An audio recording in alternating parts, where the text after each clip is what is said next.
The secret is a prayer said in a low voice by the priest to bishop during religious services.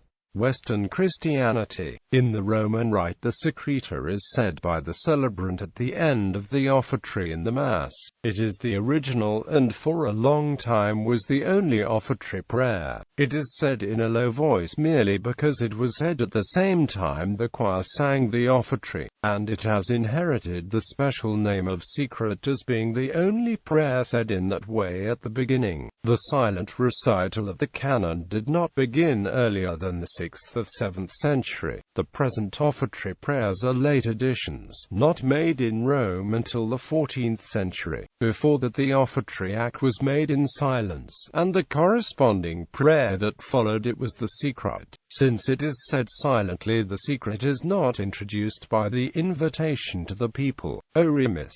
The secret is part of the excensus of the Mass, changing for each feast or occasion, and is built up in the same way as the collect. The secret alludes to the saint or occasion of the day, but it keeps its special character inasmuch as it nearly always asks God to receive the Eucharist and sanctify it. All this is found exactly as now in the earliest secrets we know, those of the Leonine Sacramentary. Already the collect, secret, post-communion, and oratio ad populum form a connected and homogeneous group of prayers, so the multiplication of collects in one Mass entailed a corresponding multiplication of secrets. For every collect the corresponding secret is said. The name secretor is used in the Gelasian Sacramentary. In the Gregorian book these prayers have the title Superoblata. Both names occur frequently in the early Middle Ages. In Ordo Rom.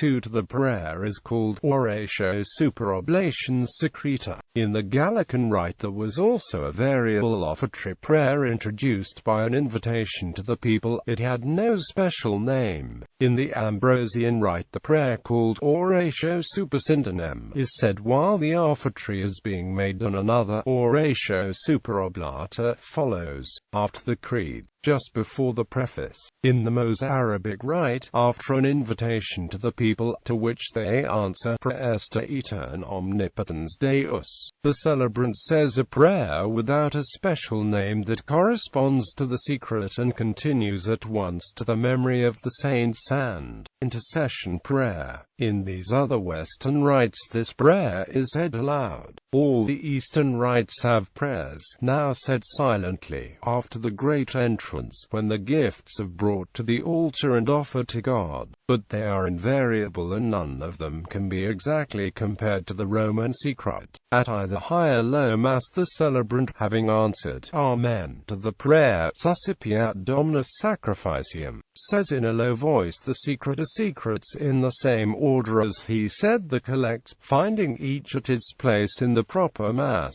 He ends the first and last only with the form Bedominum Nostrum. The last clause of the last secret, per omnia secula seculorum, is said or sung aloud, forming the ekphonesis before the preface. In the ordinary form of contemporary Catholic usage, the secret corresponds to the prayer over the offerings and is sung or recited audibly throughout by the celebrant.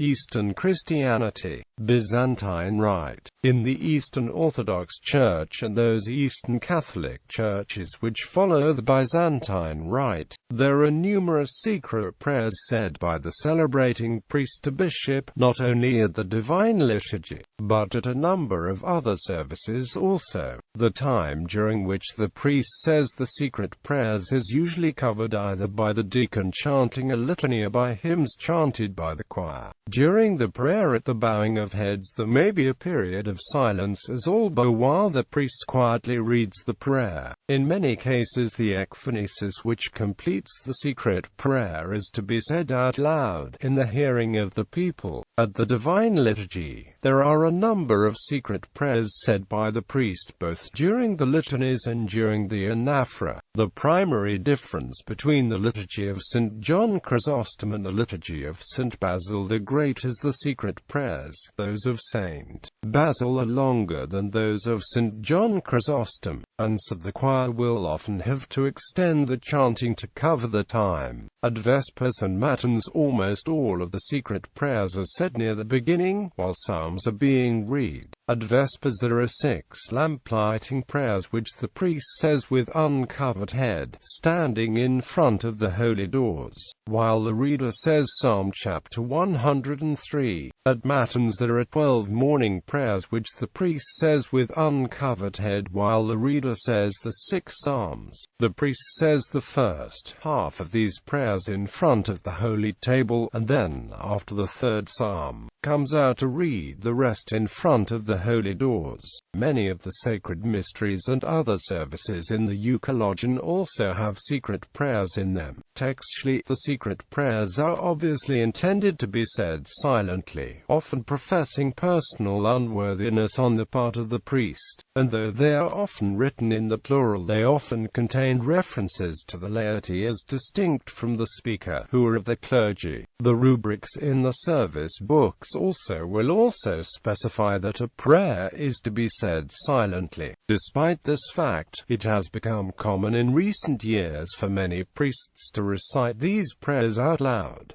Oriental rites. In the Oriental Orthodox churches and those Eastern Catholic churches which follow the Oriental rites, the use of secret prayers occurs with great diversity according to each rite. This article incorporates text from a publication now in the public domain. Herbermann, Charles, ed. Our article name needed. Catholic Encyclopedia. New York, Robert Appleton.